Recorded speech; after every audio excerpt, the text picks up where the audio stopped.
Afternoon. A luxury Miami showroom. Sterile white lights bounce off a $2 million hypercar. The drive system has failed. Engineers are sweating, staring at screens in total confusion. Isabella Hart, the social media billionaire, folds her arms. She sees a man in an oil-stained jacket standing nearby with his 9-year-old daughter. She smirks, half joking. "Fix this car, and I'll kiss you." The mechanics laugh, but the man doesn't move. He just listens to the engine.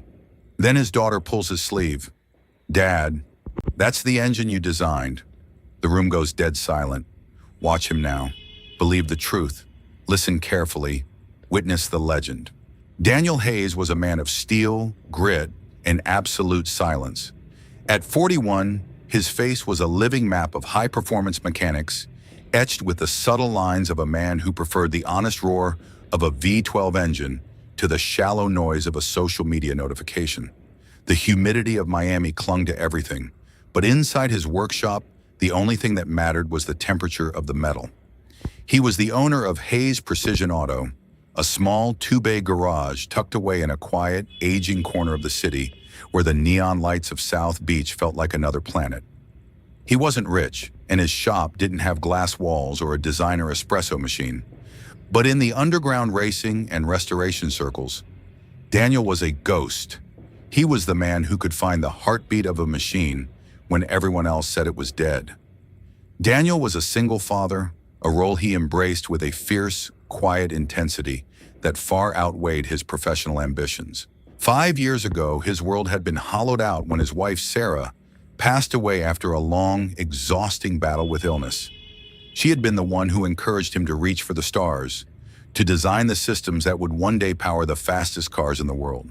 Since that day, Daniel had systematically dismantled his old high-pressure life as a lead systems architect for an elite European performance brand.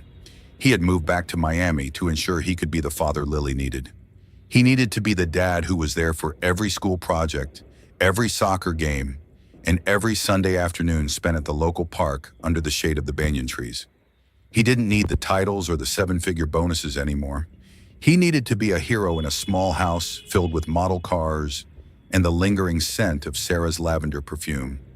Lily was 9 years old and shared her father's quiet, technical brilliance. She was a child of logic and observation. While other children her age were playing with tablets or chasing the latest viral dance trends, Lily was learning the difference between a manifold and a gasket. She would sit in the corner of the garage, her school books open on a workbench that her father had lowered just for her. She breathed in the scent of motor oil and sea salt while her father worked, watching the way he handled a torque wrench like a musical instrument. She was the only person who knew the truth about the man in the greasy jacket. She knew that he didn't just fix cars, he invented the very logic that made them scream on the asphalt. On this particular Tuesday, the rhythm of their routine was interrupted. Daniel had to deliver a rare, refurbished steering rack to a high-end showroom in the heart of the design district, a place where the floor tiles cost more than his truck. He had come straight from his garage wearing his navy blue work jacket with the frayed collar and permanent oil stains on the sleeves. His boots were scuffed, and he carried a heavy leather toolkit that had been with him through 3 continents. He looked like a man who worked for a living, a stark contrast to the polished, air-conditioned world he was about to enter. The showroom was a cathedral of wealth, all polished marble and brushed aluminum. The Aura X, a limited edition hypercar worth $2 million, sat in the center of the floor like a resting predator, its carbon fiber body shimmering under the clinical white LEDs. It was a machine built for the stratosphere of society, but there was a problem. The car had been delivered that morning to Isabella Hart, a 30-year-old CEO and social media icon who built an empire on luxury branding. She lived her life in the spotlight, and today that spotlight was exposing a failure. During the initial startup for the press, the transmission light had flashed a violent red, and the car refused to engage gear. Isabella was fuming. She stood by the driver's door, her arms crossed over her designer outfit, her eyes hidden behind oversized sunglasses. She watched 4 senior engineers from the manufacturer struggle with a diagnostic laptop. They were the elite team, flown in on a private jet to ensure her delivery was perfect. They used cloud-based simulations, proprietary sensors, and $5,000 tablets, but they were currently staring at a screen that said, "Unknown error." The air in the showroom was thick with the scent of burnt coffee and professional panic. Daniel and Lily stood near the back, waiting for the parts manager to sign the delivery manifest.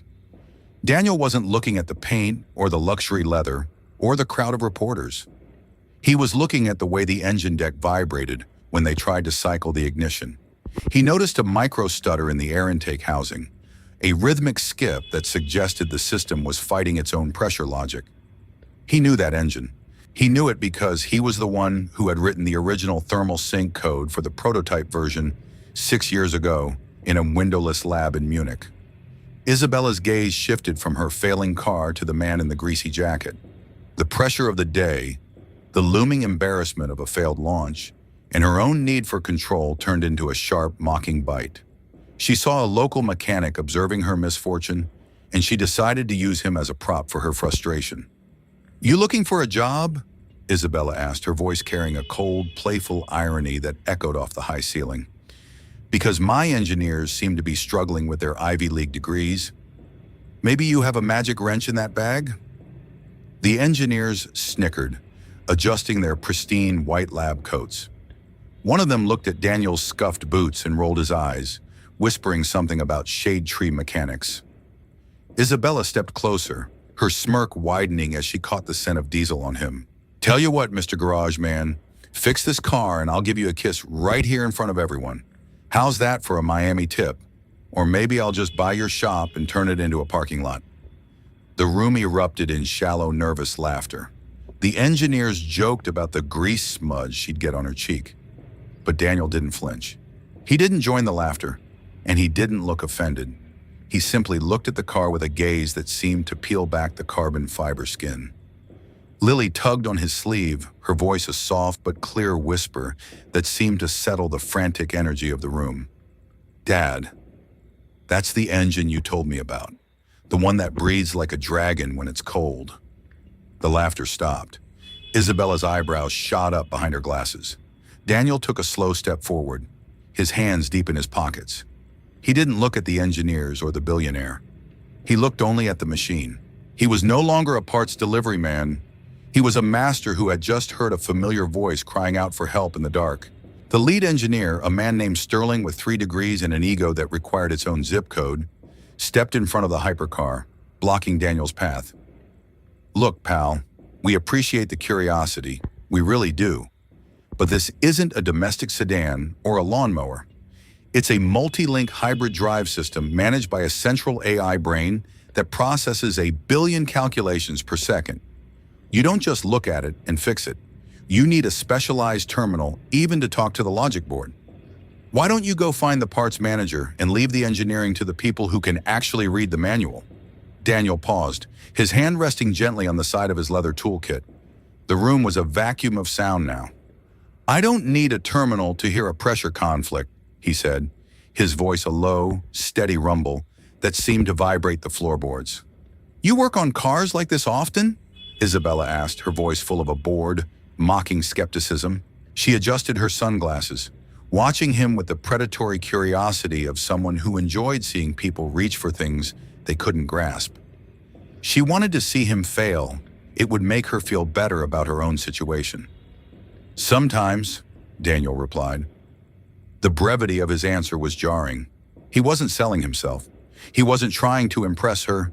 He was simply stating a mechanical fact. "Sometimes?" Sterling laughed, turning to his team for validation. "He probably means he saw one in a magazine once while waiting for an oil change. Listen, buddy, that engine block alone costs more than your entire garage, the land it's on, and the truck you drove here in. Don't touch the paint. It's custom-tinted carbon weave. You can't afford the buff-out fee." Isabella leaned against a marble pillar, checking her gold watch. "Give him 3 minutes, Sterling," she said, her voice dripping with irony. "Let's see the local legend at work. It'll be a great story for my followers. The day a grease monkey tried to fix the Or-X. Maybe it'll go viral." Daniel ignored the jab. He walked slowly around the car, his movements rhythmic and unhurried. He didn't touch the carbon fiber. He didn't reach for a cable. He didn't look at the glowing diagnostic tablets. He simply asked the engineers to start the ignition sequence one more time. "We've cycled it 5 times, Sterling snapped, his patience wearing thin. "The starter motor is already hot. It's a waste of the battery and our time." "Start it," Isabella commanded. Her voice was no longer mocking. It was intrigued by the man's absolute lack of fear. She saw a calmness in Daniel that she hadn't seen in any of her high-paid consultants. The starter motor whined, a high-pitched electric scream that filled the showroom.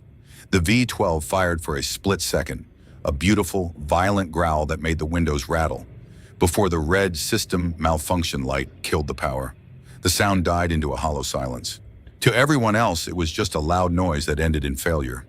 To Daniel, it was a sequence of data points, a physical language he had mastered years ago. "Did the warning appear after the second ignition cycle?" Daniel asked, his eyes fixed on the rear intake vanes, not even looking at the dashboard. The room went deathly silent. Sterling and his team exchanged a sharp, confused glance. They hadn't told anyone about the timing of the error. It was a detail buried deep in the diagnostic log they were currently trying to decrypt. "Yes," Sterling said, his tone shifting from mockery to a guarded, professional suspicion. "How could you possibly know that from the floor? Who told you about the cycle lag?" "Because the timing of the secondary fuel pump is lagging by 0.02 milliseconds, Daniel explained, his voice clinical. "The computer sees the pressure drop and thinks there's a leak in the high-pressure rail, so it shuts down the drivetrain to prevent a fire. It's not a software bug. It's a physical handover issue between the primary and secondary injectors." Isabella stood up straight, removing her sunglasses. The playfulness was gone from her face. She looked at the man in the stained jacket and then at her elite team, who were still trying to figure out why the screen was red. She saw the difference between a man who read the manual and a man who understood the machine. "My dad always hears things before the other mechanics do," Lily said, her voice clear and full of a daughter's unshakable pride. She looked at Sterling with a pitying gaze. "He says if you listen to the metal, it tells you where it hurts. You're just looking at the computer because you're afraid to get your hands dirty." Sterling scoffed, but his hands were shaking as he typed into the laptop, trying to find the millisecond data Lily's father had just mentioned. "Thermal synchronization? That's proprietary logic developed by a ghost team in Germany. There's no way a guy from a corner shop could—" "Check the cooling line behind the primary intake," Daniel directed, his voice gaining a resonant, authoritative edge that silenced the entire showroom. "The one that houses the primary pressure sensor. I think you'll find the answer is much simpler than a logic error. It's a matter of thermal expansion." The technicians hesitated, looking at Sterling for permission. Isabella stepped forward, the smell of her expensive perfume clashing with the heavy scent of oil on Daniel's jacket. She looked at him for a long moment, seeing the man behind the grease. "Do what he says! Now!" The engineers scrambled. They unscrewed the high-tensile fasteners and pulled back the aerodynamic shielding with a newfound urgency. They were used to looking for catastrophic failures in the digital code, but Daniel had directed them to look for a nuance in the physical world. They were about to find out that the nobody in the room was the only one who truly understood the soul of the machine they were so proud of. Sterling knelt by the rear of the engine, his fiber-optic camera snaking into the dark, cramped space behind the intake manifold. The image on the screen was a blur of silver pipes and black cables. "I don't see anything," Sterling muttered, his ego fighting the reality of the situation. "The seals are perfect. The lines are clear." "Move the camera left," Daniel directed, standing over him like a master watching a student. "Down toward the secondary sensor housing. Look at the thermal shim." The camera adjusted. There on the high-definition screen was a tiny, almost invisible sliver of steel that had drifted by less than a millimeter. It was the thermal cooling line. Because of the vibration of the delivery truck, a small mounting bracket had loosened just enough to let the tube shift. When the engine got hot, the tube expanded and pushed against the sensor, giving it a phantom reading of high pressure. The system wasn't broken, it was just misinformed. "My God," one of the junior engineers whispered, his eyes wide with shock. "It's a physical drift. The ultrasound missed it because the metal isn't cracked. It's just out of place." It's a manufacturing tolerance error. The showroom went silent. The elite engineers, the men who had laughed at the greasy mechanic 10 minutes ago, were now looking at the floor in profound, crushing embarrassment. They had spent hours chasing a ghost in the software, and a man with a tattered jacket had found the problem by listening to the startup whine. Isabella Hart felt a cold shiver run down her spine. She looked at Daniel, really looked at him for the first time. She noticed the way he held the tools, the muscle memory of someone who had done this under the most extreme pressure. She noticed the calmness of his eyes. "You spotted that just by listening?" Isabella asked, her voice hushed with a new kind of awe. Daniel stood up, wiping his hands on a clean rag he pulled from his pocket. "Engines are like heartbeats, ma'am. If you've heard enough of them, you can tell when one is skipping a beat. It's not magic. It's just paying attention to the details others ignore." One of the senior technicians, a man who had been the loudest with the jokes, stepped forward. "Where did you learn to diagnose like that? You don't just pick up that kind of precision in a local repair shop. Who are you?" Before Daniel could answer, Lily looked up from her father's side, her voice clear and full of pride. "My dad used to be the one who made the cars fly before anyone else was allowed to touch them. He was a lead engineer for the experimental racing program in Germany. He says if the machine doesn't talk to you, you shouldn't be in the driver's seat." The lead engineer, Sterling, gasped. He looked at Daniel again, his eyes darting to the old name tag on his toolkit. It was partially obscured by an oil stain, but the name was clear: Hayes. "Daniel Hayes?" Sterling whispered, his voice full of a reverence that stopped everyone in their tracks. "The Daniel Hayes who designed the Vortex Sync platform? The man who resigned after the 24-hour Le Mans victory? We thought you left the industry to work for the government." Daniel gave a small, humble nod. "I didn't leave the industry. I just changed my priorities. My wife passed away and I realized my daughter needed a dad who stayed on the ground more than the world needed a faster car. I fix regional systems now. It's quieter. It lets me pick her up from school at 3 p.m. The silence that followed was absolute. The nobody in the room was revealed as a legend, the man whose designs had paved the way for the very hypercar they were standing in. Isabella felt a wave of shame wash over her. She had mocked a man who had forgotten more about performance engineering than her entire staff would ever know. She had judged the master by his coveralls. I had no idea," Isabella stammered, her social media persona completely shattered. "Mr. Hayes, Daniel, I apologize. To you and your daughter. I was incredibly short-sighted." Daniel looked at her, his expression neutral. "It's a common mistake in rooms like these, ma'am. People get caught up in the optics and forget about the physics. But the physics always win in the end. A $2 million price tag doesn't change the laws of thermodynamics." He turned back to the engineers. "Adjust the shim by 0.5 millimeters and tighten the bracket to 40 Newton meters. The car will run perfectly." Sterling nodded frantically. "Yes, sir. Immediately, sir." As the technicians went to work with a new frantic respect, the atmosphere in the showroom shifted from a workplace of ego to a classroom of humility. Isabella watched Daniel as he spoke to Lily, explaining the repair in simple terms. She realized that she had been looking for success in all the wrong places. She had been looking for sharks, but she had met the man who actually owned the ocean. The repair took exactly 12 minutes. When Sterling finished, he stepped back, holding his breath as the junior engineer engaged the ignition.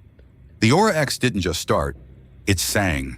The high-pitched mechanical whine of the hybrid system was gone, replaced by a deep, resonant, and perfectly balanced purr. The red warning lights on the dashboard stayed dark. A single green indicator glowed. Systems nominal. Isabella walked slowly toward the driver's side. She looked at the digital display, then back at Daniel. The air in the showroom was heavy with a new kind of tension, one built on respect rather than mockery. The engineers were standing in a semicircle, their tools forgotten, their heads held high with a new kind of pride because they had learned from a master. "It's perfect," Isabella whispered. She turned to Daniel, her eyes searching his. The arrogance she had arrived with was nowhere to be found. I've spent my life buying the best things money could find, Daniel, but I've never met the person who actually made them the best. I've been leading with my ego instead of my eyes. Daniel looked at her, his expression neutral but not unkind. It's a common mistake in building like these, ma'am. People get caught up in the price and forget about the person. But the person is always the part that matters most. Whether it's an engine or a company, the integrity of the individual is what keeps it from breaking under load. Isabella nodded, a genuine, humble smile touching her lips for the first time that day. I think I'm beginning to realize that. Thank you for the lesson. She turned to her lead technician. Sterling, I want every engineer on the floor watching what a real calibration looks like from now on. We don't ship a single car until Mr. Hayes has cleared the protocol. I'm hiring him as our lead technical consultant for the North American division. Daniel shook his head slowly. I appreciate the offer, ma'am, but as I said, I have a different priority, Geojai. I have a shop to run and a daughter to raise. I'm not looking for a corporate title. Isabella was stunned. Most people would have killed for that position, but she saw the way Daniel looked at Lily, and she realized that his success was already complete. He didn't need her money or her titles. He had something far more valuable. He had his integrity. I understand, Isabella said softly, but the offer stays open, no matter what. I need someone to tell me when my pipes are leaking. Lily pulled on her father's hand, a mischievous grin on her face. Dad, can we hear it rev once? You said the vortex sink sounds like a jet. Isabella smiled at the little girl. He's right, Lily, it does. Why don't you sit in the driver's seat and do it yourself? The entire showroom watched as the little girl in the pigtails sat in the $2 million seat. Daniel stood beside her, his hand on the door, guiding her. When Lily pressed the throttle, the engine let out a sharp musical roar that shook the glass walls. It was the sound of a perfectly tuned heart. The sound of the engine died down, leaving a beautiful, ringing silence in the room. Lily jumped out of the car, her face glowing with excitement. That was amazing, Dad. It sounded like music. Daniel smiled, ruffling her hair. It sounded like truth, pal. Isabella walked up to Daniel, her high heels sounding rhythmic and purposeful on the polished floor. She didn't look like a CEO about to issue a command. She looked like a woman who was finally beginning to understand the difference between power and authority. Looks like I owe you a kiss, Isabella said, a hint of her old playfulness returning, but this time it was tempered with a deep, undeniable respect. The entire garage went still. The engineers shared wide-eyed, knowing glances. Isabella leaned in, her perfume filling Daniel's senses, but Daniel just chuckled softly and shook his head. Keep the kiss, ma'am, Daniel said, his voice warm and steady. I'm a simple man. I'm just happy to see the car driven the way it was designed. That's the only reward I'm interested in. My daughter gets to see her dad do his job correctly. That's enough for me. Isabella laughed, a rich, vibrant sound that filled the showroom. She realized then that she couldn't buy him, and she couldn't command him. She could only respect him. You're a rare breed, Daniel Hayes, she said, offering her hand. This time it wasn't a corporate handshake. It was a peer's acknowledgement. Maybe next time, we skip the maintenance inspection and just have coffee? I think I have a lot to learn about listening to the metal and what it means to be truly grounded. Daniel smiled, gripping his toolkit. Coffee sounds a lot easier to fix than engines, Isabella. As the luxury hypercar was finally cleared for its maiden voyage, slicing through the bright Miami sun like a silver arrow, Isabella Hart stood in the doorway of the showroom beside a single dad and his daughter. She realized then that the most powerful thing in the world wasn't a billionaire's bank account or a CEO's title. It was the quiet integrity of a man who knew his value and the courage to stay true to it, even when the world was laughing. The showroom doors closed as the sun set. The room was different. The people were different. And the Ice Queen of Miami was finally home. Sometimes the most important person in the room is the one who says the least. True respect is not given to the clothes we wear or the titles we hold. It is earned through the integrity of our actions and the depth of our expertise. Never judge a master by his coveralls. If you believe that real skill speaks louder than appearances, subscribe for more stories like this. And tell me in the comments, have you ever seen someone completely change a room with one moment of brilliance?